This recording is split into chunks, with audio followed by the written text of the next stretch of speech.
Over in the UK, a series of social media posts by tech billionaire Elon Musk has put a decades-long child sexual abuse scandal under the spotlight, while adding pressure on a Keir Starmer government to act. Yeah, but an official who earlier led a 7-year probe into the matter believes another inquiry into a so-called grooming gangs issue is not necessary.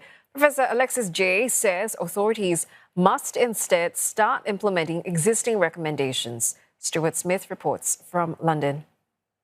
It was Elon Musk's online comments about grooming gangs last month that triggered renewed political pressure over the child sexual abuse scandal. So-called grooming gangs or rape gangs were uncovered in a series of English towns in which the victims were predominantly young women and girls, and many of the perpetrators were of British Pakistani background. Professor Alexis Jay, who led an independent national inquiry into wider issues of child sexual exploitation, told lawmakers she wouldn't necessarily have chosen the renewed interest to come about in the way it did, but said it was such a relief that the government says it will now implement the report's recommendations. She says she doesn't see the need for another national inquiry looking specifically at what has been dubbed the grooming gangs. She just wants the authorities to get on with implementing the report's suggested changes.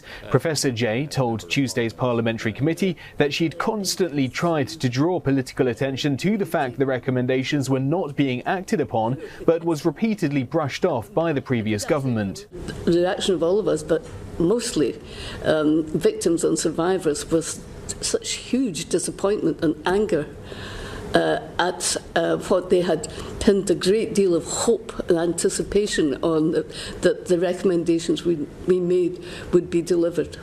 Prime Minister Keir Starmer on Tuesday told journalists that there isn't a need for another inquiry and that local authorities need to step up to the mark and do the sorts of things that have been recommended. And he has announced plans for a series of local inquiries in towns affected by the grooming gang scandal. Tuesday also saw the announcement of an inquiry into how Axel Rudakabana was able to carry out an attack against girls at a Taylor Swift-themed dance class in Southport last year, despite being reported 3 times to an extremism prevention network. Stuart Smith, CNA, London.